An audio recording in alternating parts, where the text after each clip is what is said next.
We are here with one of the hosts of the 2024 CCMA Awards, Thomas. Rhett, how are you? I'm good. How are you? Good. Good to see you. It's only been a couple weeks. I saw you just before you took the stage with Matchbox 20. Yeah, I know. No big deal. I know. That was like seriously one of the highlights of my life. Bucket list moment. Bucket list moment, yeah. And so is this, honestly. I've never gotten to host an award show before, and I just got to see Mackenzie over there. And so getting to co-host this with such a legend and such a pro is going to be really easy. Great. I'm so excited. What are the chances of a collaboration coming out of this with you two? We have to. I think I it has to happen. We were talking about it the other day just about how do you find time to write these days, like with kids. And it's like tough. Kids and tour and all the other things. Yeah. And so hopefully we'll get a chance this year to get to do that. That just be a lot makes of fun. sense, for sure. Did you get any advice from your, friends of yours? I know you have a lot that have hosted things in the past. Anybody give you any advice, or you just going in? I'm kind of going in. Okay. I think what I've learned over the course of my career is that the build up to something is always so much more intense than actually doing it. Mm-hmm. And so I'm trying to remind myself of don't get too nervous before doing this. Just kind of get in there and it's supposed to be fun. It is going to be fun. You know what I'm saying? So are you going to roast anyone? I know you debated on that. You going to do any roasting? Me and Mackenzie are still trying to figure it out. But if anyone roasts anyone, it probably should be her doing it because she is actually really tight with a lot of folks. Maybe she'll roast you. Hopefully she roasts me. I can handle that. How many Canadian tuxedos are we going to see on stage? Well, here's one version here. This is not it's not denim, but I'm going to kind to gradually build to the full denim. I like it. Yeah. Honestly, I think you'll get a great response if you just rock a Canadian tuxedo all day every day. I'm definitely doing it. I love it. So, new album out. It is incredible. Thank you so much. It's really hard for me to choose a favorite, but the one I'm gravitating towards all the time seems to be Back to Blue. Oh, heck yeah. I love that song. Me too. So good. But Thank you very how much. do you feel? You wanted to spread joy with this album. Yeah. Do you feel like it has done the thing you intended it to do? Yeah, because when we get out on stage and play them, the moment we go into a lot of these songs, I immediately can't help but grin. You know? So, so if the mission was to spread joy, I think if it's starting kind of here, then that can only kind of protrude out to the audience. Sure. And so it's been wild, man. It's been so amazing to watch, just to see the live feedback. And usually on every record, there's one or two songs that everyone continues to talk about.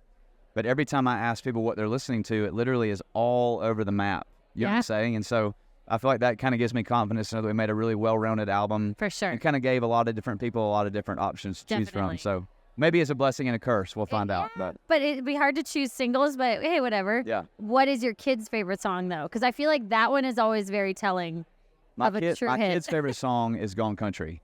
Also a hit. And I don't know if it's just, favorite, though, no, right? she does not like that song. But I think it's because of the beat. My kids are very rhythm-driven and very melodic-driven. And so I think when that one comes on, it reminds them of songs that they're dancing to in their hip-hop class. And so I think they look at me and they're like, oh, my dad knows kind of what being cool is. Yeah. So it's nice to hold on to that as long have as that you can. positive feedback from them. So Dad is cool. Hold on to that. That's right. For sure. I have to say, it brought tears to my eyes seeing that picture you shared of you and Lauren when you guys were so young. Oh, yeah. Reading through the comments of people just is it crazy to you, how many years into this that you are, and fans are so invested and supportive of your relationship? It's kind of crazy. It is crazy. It is crazy because I feel like it wasn't that long ago, when Die Happy, it was longer than I feel like it should be. But when that video came out and the song came out and Lauren was traveling with me a bunch, I think the reason people are so drawn to her and she hates me giving her compliments like this is because she genuinely could care less to be famous. Right. Or anytime she gets asked to speak, they're like, are you sure you want me to speak at your event? You know what I mean? She gets up there and she is so naturally who she is. She's lovely. And you can't fake that. No. You know what I'm saying? Literally my wife all the time is just like, I do not like the spotlight. I don't want to be doing this. And I'm like, babe, but you're so it's a God-given gift. Yeah. What you have inside of your heart. Yeah, for sure. And she's so real. She's extremely real. So real. Yeah, and I love that about her too. I think fans obviously gravitate towards that. Dasha joined us not too long ago, and she said one of the things she's looking forward to the most this weekend is getting to meet you in person, because she said you guys FaceTime before. We met a month ago at the Soho House in Nashville. It was very brief. You were supposed to be on Austin, but something didn't work out. Did you at least learn the dance? I did not learn the dance.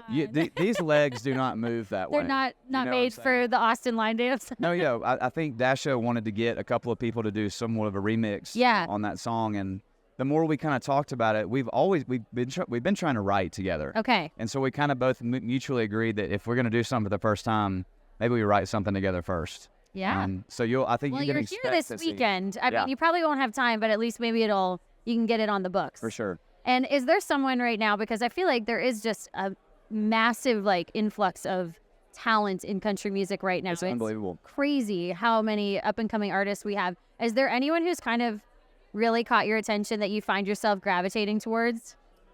You know, the main artist I've been listening to lately is this kid named Wyatt Flores. So good. And I found out about him because my little brother, who's 19, is obsessed with him. And so me and my little brother went to watch one of his concerts in Nashville about a couple months back, and that dude is so talented. There's a lot of big things in Wyatt. Really, really cool. I love that. Well, what is next on the list for you as far as got a new album out, you're hosting CCMAs? Yeah. What's kind of rest of 2024 that you are most looking forward to? You know, we have a few shows left of the year, and I'm doing my first ever Vegas residency, which is like cool. It's only 4 shows because I wanted to see if that's something that I wanted to do. Yeah. But finishing out the year in Vegas, I'm about to announce our tour for next year, which I'm so jacked about. Got an awesome lineup. Dasha may or may not be involved in some of those dates, and so, but yeah, really just kind of getting the album, entwined in people's DNA and in their veins, and hopefully put out actually quite a bit more music at the beginning of the year, and then go on the road in June. Okay, so no signs of slowing down for you. No, not at all.